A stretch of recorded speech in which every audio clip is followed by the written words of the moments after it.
So you have an idea, but how do you take it from concept to reality? We're gonna take a look at one simple scene and break down the technical 101s you need to know when shooting. We're gonna be covering everything from your settings in camera to coverage, which this video was sponsored by Canon, and we have the Canon EOS C50 here that we're gonna be using for the scene and taking a closer look at throughout. But before we get into all that, let's take a look at the base scene.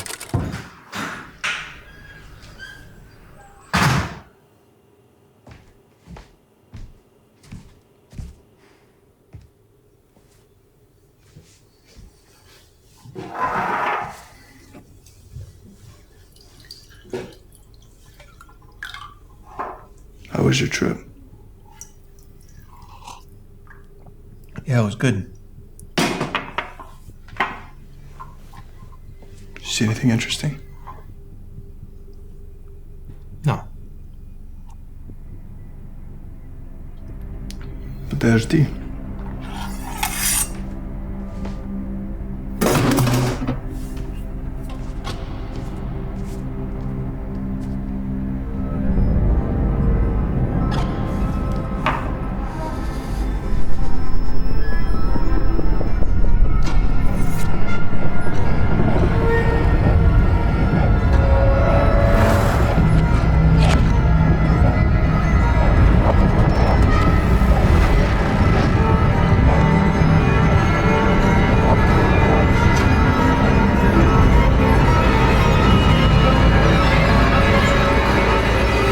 So we have that very simple moment that we're going to be using to break down how you craft a scene. And we're going to do that in two sections, camera choices and coverage, while highlighting how different choices along the way can completely change the feel of your story, because all of your technical choices are creative ones. The camera I choose for each project comes down to a checklist of things which we are about to cover. Of course, today I already chose my camera, the Canon C50, which is the perfect camera for how we are shooting with no crew here and very run and gun. It's small and light, has excellent onboard audio, a gorgeous cinematic image with Canon color, which if you watch the show, you know I'm a huge fan of Canon's color, and it's got open gate. Since we do have that open gate on here, I decided to shoot the moment in that aspect ratio. It's a great base for what we're doing here, and I've never shot in that ratio, and I kind of dug it actually. This is 7K open gate at 6960 by 4640, which gives us a 3:2 aspect ratio. And since I'm finishing in a 4K timeline, I've got extra resolution to downsample, which gives me a nicer, cleaner image. And I can punch in digitally without losing quality. But I can also shoot open gate with the intention to go 16:9, which gives me all that overscan to move the shot around if I'd like, or an easier crop to 9:16 if you want to go to socials later. There's been a few times that we wanted to convert our sketches to 9:16, but without that overscan, it usually feels too claustrophobic. So open gate is very nice to have for multiple format deliveries. But now we can throw this into a 16:9 timeline and see how different it feels. How was your trip? Yeah, it was good. Did you see anything interesting? No. Подожди. With nothing changed other than the aspect ratio, the moment feels much different to me. And again, since we have that open gate, we can go further and shift our aspect ratio with a lens choice. Lens choice is one of the biggest for me. This is what really introduces character into your image, whether you're going for something really clean so you can have more range in post, or something that's going to give you a lot of character in camera, like a vintage lens with swirling bokeh, or leaning into the imperfections of an anamorphic lens. For me, just the choice between spherical and anamorphic alone is a massive factor in deciding the feel of your image, which we did a full episode on just a few weeks ago. Now, I shot this scene with a spherical lens. It's this 24-105 Canon lens with an internal zoom. So it has no telescoping when zooming, which is great for snap zooms. Just all day, snap zooms.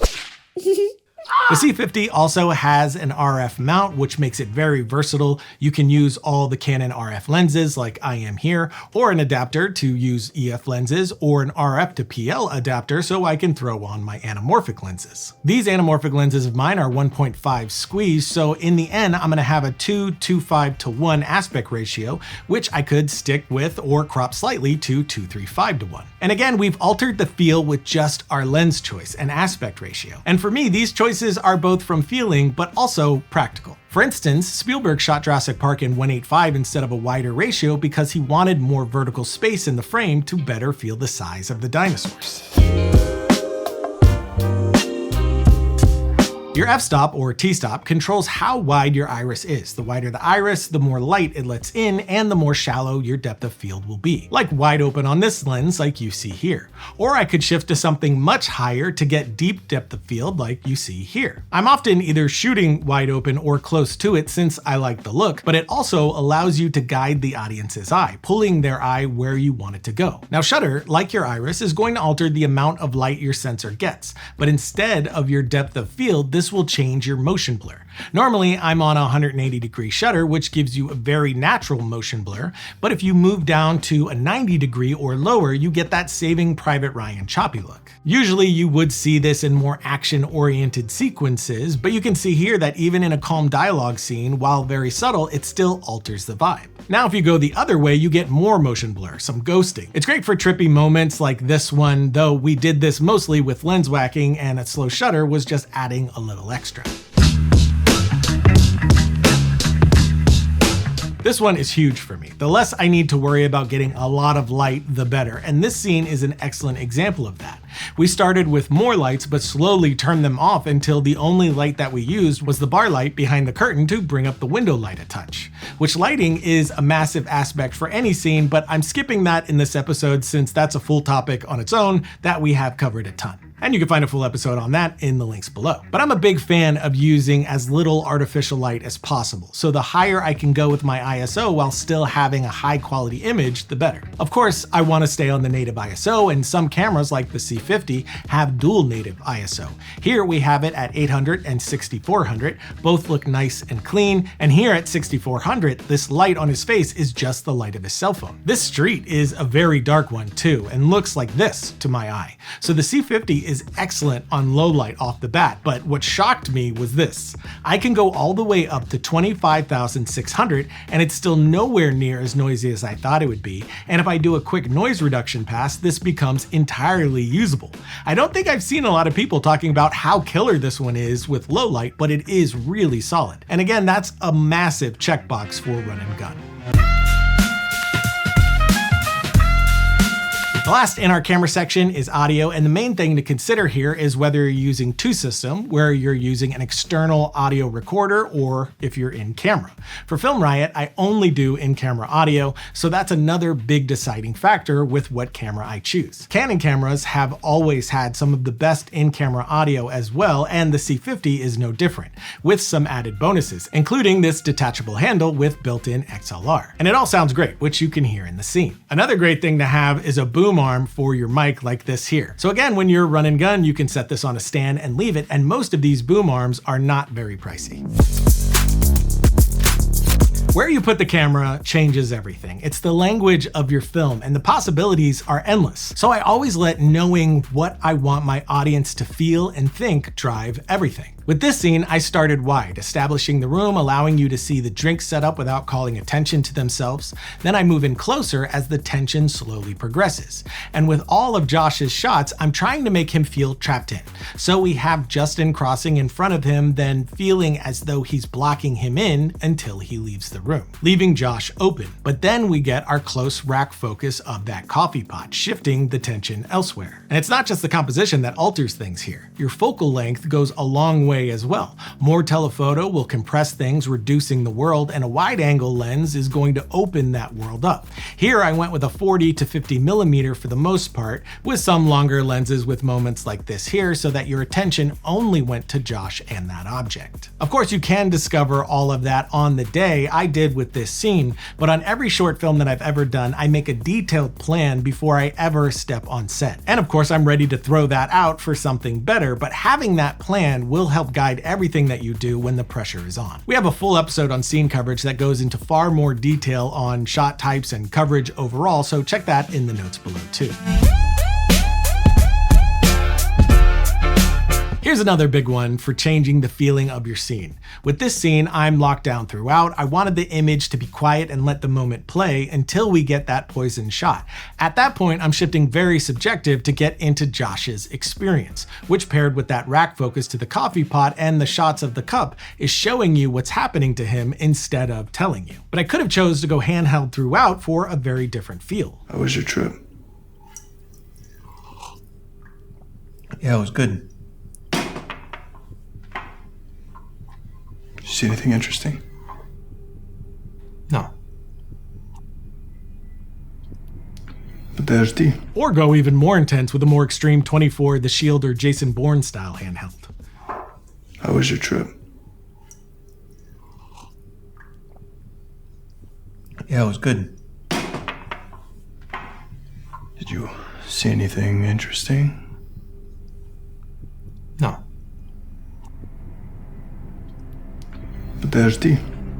And this is another camera consideration. Image stabilization is going to save you from that overly jittery look, and it's a must when you aren't fully rigging your camera out to avoid those micro jitters. The stabilization here does a great job, but doesn't work in OpenGate. Then you have autofocus as well, another very helpful thing with handheld. The C50 has Canon's dual pixel CMOS AF2 with subject detection, so it'll lock onto people, animals, reading faces, eyes, heads, and bodies in real time, and stays locked on, even when they turn away or something moves in front like this here, which really surprised me that it kept Justin throughout.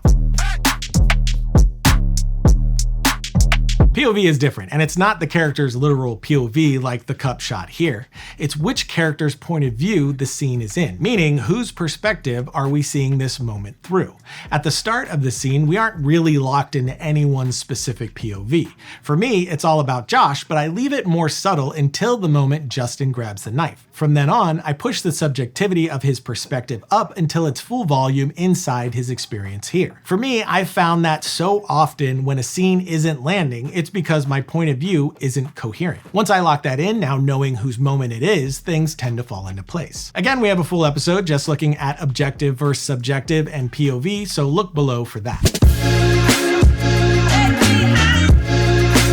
Staying super brief here, but I love haze, just haze for days, and that's the motto for all my short films. I adore filling a space with haze and letting the light catch subtly inside the scene. It softens everything and adds a weight to the image that I love. Even something like a small haze can will go a long way in filling out the shot and giving it more depth, while softening the highlights and shadows. I just love it, especially with available light. It killed me to leave it out for that main scene, but it works for the overall example. Lens filters are also very helpful with specialty moments like what we have at the end here. You could use some awesome filters like these to get all sorts of looks for extreme moments like this, but for this specific shot, I mostly used lens whacking, which is where you unlock your lens from the camera and move it around in front of the sensor to get these trippy looks. And as cool as it is, these filters, the atmosphere, the lens whacking, all of this should always be in service of the story that you're telling and the experience you want your audience to have. Now, while all of that is just the basics for the technical creative side of scene construction, if you lock in just those things, you'll have a much better chance of getting what you need for success in post-production. Which, speaking of post-production, this image grades really well. I was able to push it where I need to without fighting any noise or other artifacts, and I love that I'm not getting an overly digital look here. The C50 has a genuinely cinematic image, especially for a camera that's so insanely small. Probably one of, if not my favorite cameras from Canon so far. The size mixed with the cinematic image quality, killer low light, OpenGate, excellent in-camera audio, autofocus, and 7K makes it an extremely attractive camera to have in the toolbox. But that's it for today. Links for everything we talked about in the notes below, including links to check out the Canon EOS C50. And do you have any must-know tricks of your own that help set you up for success in post-production? We're always looking to learn new ideas, so post those below. And until next time, don't forget to write, shoot, edit, repeat.